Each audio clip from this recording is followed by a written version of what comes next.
क्या IRIS Dana को श्रीलंका ने बलि का बकरा बनाया? क्या ईरानी नौसैनिकों के साथ श्रीलंका ने गद्दारी की? और क्या श्रीलंकाई सांसद के आरोपों में दम है? क्यों खड़े हो रहे हैं श्रीलंका की सरकार पर बहुत बड़े सवाल? क्या है 11 घंटे की देरी और लहरों के नीचे छिपी हुई अमेरिका की सबसे बड़ी साजिश? नमस्कार, जी मीडिया के डिजिटल प्लेटफॉर्म पर आपके साथ मैं हूं आयुष सूर्यवंशी। 5 मार्च 2026 की तारीख श्रीलंका की संसद में एक बड़ा विवाद छिड़ गया जब SJB के एक सांसद मुजीबुर रहमान ने सरकार पर ऐसे सवाल दागे जिनका जवाब नहीं मिल पा रहा है, लेकिन दावे ने श्रीलंका की सरकार को कटघरे में जरूर खड़ा कर दिया है। ईरानी नौसेना के जहाज IRIS डेना पर अमेरिकी पनडुब्बी की तरफ से जो हमला किया गया, उसी को लेकर सांसद श्रीलंका के मुजीबुर रहमान सरकार से सवाल कर रहे हैं।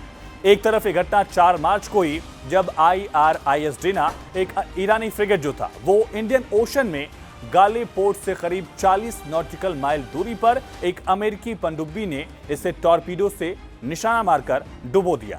इस हमले में कम से कम 87 ईरानी नौसैनिक मारे गए, 35 को बचाया गया और बाकी लापता बताए जा रहे हैं। अब समझिए कि श्रीलंकाई सांसद ने आखिर ऐसा क्या कह दिया जिस पर पूरा बवाल खड़ा हुआ है। दरअसल सांसद मुजीबुर रहमान ने संसद में कहा कि जहाज ने श्रीलंकाई सरकार से गाले बंदरगाह पर बर्थिंग यानी कि पोर्ट एक्सेस की इजाजत मांगी थी, क्योंकि युद्ध की स्थिति में आइरिस डेना का ईरान लौटना बहुत मुश्किल था, या यूं कह लीजिए कि करीब करीब नामुमकिन सा लग रहा था। लेकिन श्रीलंका की सरकार ने 11 घंटे तक इंतजार करवाया। इतनी लंबी देरी क्यों? क्या इस देरी की वजह से जहाज अनसेफ हुआ और अमेरिकी पनडुब्बी को हमला करने का इस 11 घंटे की देरी ने एक बड़ा मौका दे दिया? ये बड़ा सवाल उन्होंने पूछा है। इसी तरह से पूर्व सांसद और नेशनल फ्रीडम फ्रंट यानी कि NFF के लीडर विमल वीरवांसा ने एक सवाल उठाया है।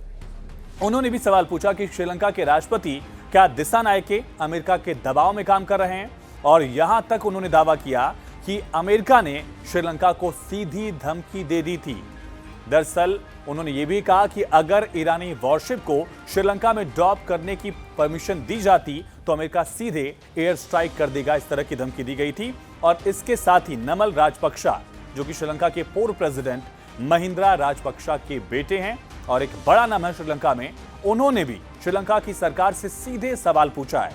दरअसल नमल ने यह सवाल पूछा है कि इस सिचुएशन के बारे में क्या श्रीलंका की सरकार को जानकारी थी, और अगर श्रीलंका को पता था तो जनता से इसे छिपाया क्यों गया, और किस बात पर, किस कंडीशन पर, किस टर्म पर अमेरिका से श्रीलंका की सरकार ने आखिर ये समझौता किया था। श्रीलंकाई नेताओं के सवाल श्रीलंका की तटस्थता पर एक बहुत बड़ा प्रश्न चिन्ह खड़े कर रहे हैं। आइरिस डेना भारत की तरफ से होस्ट किया गया था, जो मिलान 2026 नौसैनिक अभ्यास में हिस्सा लेने के लिए यहां पहुंचा था और इसके बाद ईरान लौट रहा था। अभ्यास 25 फरवरी को खत्म हो गया था और जहाज जो है वो इंटरनेशनल वाटर्स में था। ईरान का दावा है कि ये मिलान प्रोटोकॉल के तहत दरअसल अनआर्म बिना हथियारों के था, जबकि कुछ रिपोर्ट्स में भी दावा है कि C-802 मिसाइल कंटेनर इसमें था जिन्हें लोडेड माना जा रहा है। इन सब के बीच अमेरिकी रक्षा मंत्री पीटर हेग्सेथ ने इसे शांतिपूर्ण हमला बताया था और कहा था कि ये ईरानी नौसेना को खत्म करने की रणनीति का एक हिस्सा है। लेकिन इस हमले ने कई सारे सवाल खड़े किए श्रीलंका की सरकार पर। अब आरोप लग रहा है कि उसने अनुमति में देरी की, यानी 11 घंटे तक उसको पोर्ट एक्सेस नहीं दिया, जिससे जो वॉरशिप है वो खुले समुद्र में रहा, अनसेफ रहा। विपक्ष भी कह रहा है कि अगर जहाज को वक्त दिया जाता या समय पर पोर्ट एक्सेस दिया जाता, बंदरगाह में आने की परमिशन दी जाती, तो शायद अमेरिका हमला टाल देता या फिर इसका कम इंपैक्ट होता। श्रीलंका ने बाद में दूसरे ईरानी जहाज आइरिस बुशेहर को इसको दरअसल यहां उतारने की इजाजत दी है, लेकिन पहले यानी कि IRIS डेना के साथ ऐसा क्यों नहीं किया गया, यह बहुत बड़ा सवाल है। इस घटना ने श्रीलंका की विदेश नीति पर भी सवाल खड़े कर दिए हैं। एक तरफ अमेरिका इजराइल अलायंस है जिसका दबाव कहा जा रहा है, दूसरी तरफ ईरान के साथ संबंध, क्षेत्रीय शांति, तमाम पहलुओं को लेकर यहां पर सवाल उठ रहे हैं। भारत ने भी स्पष्ट किया कि आइरिस डेना अभ्यास के बाद 25 फरवरी को ही भारत छोड़कर आगे जा चुका था।